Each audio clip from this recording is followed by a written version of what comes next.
being a conscious parent is a training program, and that's why I've written 5 books now on parenting. That's why I do courses. You have to learn this over and over till it becomes part of your new language.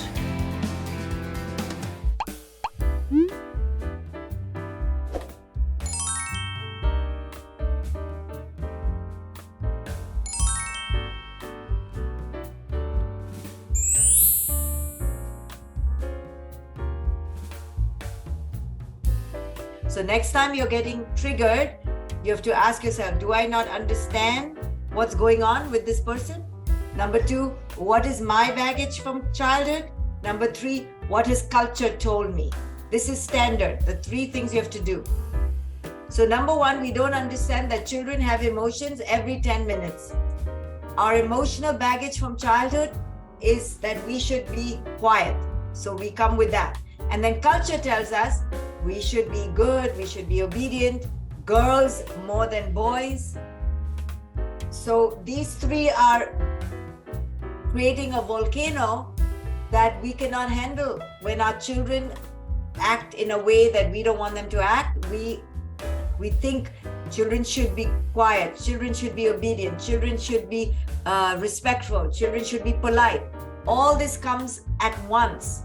Then if you have a boy, you don't understand. Boys cannot do what we're asking them because they have a different biology, right? They have testosterone, they're wild, they're crazy, they want to be active.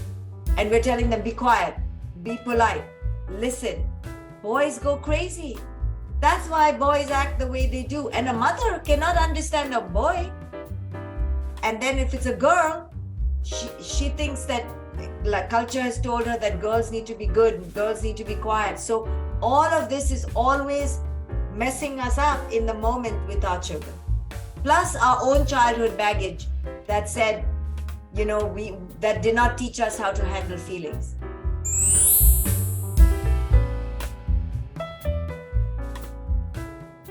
This is the fear every one of you has, that how will I make sure that my child is happy and successful? How will I trust my child? I'm scared that she will not become a successful member of society, or how do I trust my child? How do I make sure? All these questions, this anxiety, right? We have so much anxiety. And the reason we have anxiety, and this is connected to question number 7, which says that in Korea there's a lot of dependency with children, right? There's a lot of fusion with children. You think that your success depends on how your child comes out. You identify as successful if your child is successful, right? This is the problem. Your success is not based on your child's success. And you cannot use your children to make you feel happy and successful. Number 1, your success is your success. Your child's success or failure is theirs. This enmeshment is psychological. It's a psychological problem, and in cultures like yours and in India, there's so much fusion. Like the grandparents, everybody is one system. So it's very confusing. Your family's success is based on the other. Everybody carries the burden for everybody else. That's a lot of pressure, right? You feel a lot of pressure. You grew up with a lot of pressure.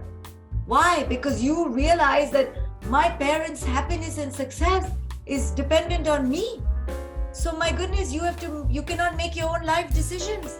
You cannot make mistakes. You cannot get a divorce. You cannot change your life because your parents will fall apart.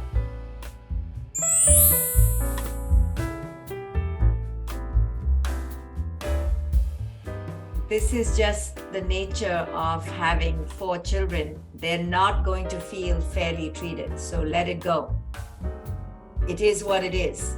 And you have to know as a parent that you are trying your best with each one, and according to their temperament, according to their needs. But 100% do not even try to make it fair. So the next time the children say that's not fair, say, yes, you're right. There's no way to make all the 4 children feel like it's fair, because they don't understand where you're coming from. As long as you know why you're doing this and that, you cannot try to be a fair mother. If they can see it, great, but don't try for that, because then you'll always be feeling bad. Tell your children, yes, it doesn't look fair. It doesn't look equal, because it's not equal. Each one is getting a different thing. So yes, so sad, right? It cannot. So if one child wanted to go for baseball, and you spent $200 on the baseball, and then the other one got a nice pair of shoes, the baseball one wants the pair of shoes also, then you cannot, because you only have one or the other. So you can only give this one what they need more, and this one what they need more, but both wanted the other one's things too. So it's who needs it more. And maybe at one time only one child gets all the money because they fell ill, and none the other children didn't get it. So there's no such thing as fair. So let it go. Let go of that goal. Accept it, that it's not going to look fair.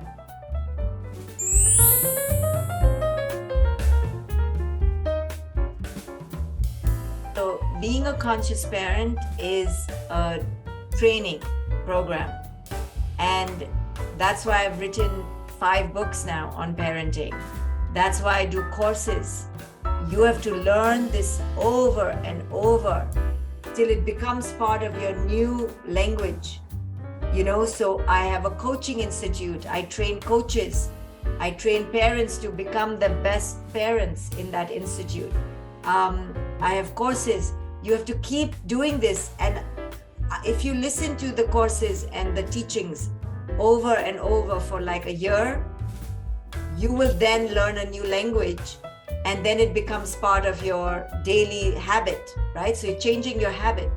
And number 2, yes, meditation, mindfulness, self-care, going on a walk, deep breathing. All this is going to help you when you're raising children. You need a lot of energy and patience when you're dealing with children. So a lot of mindfulness and self-care routines is key.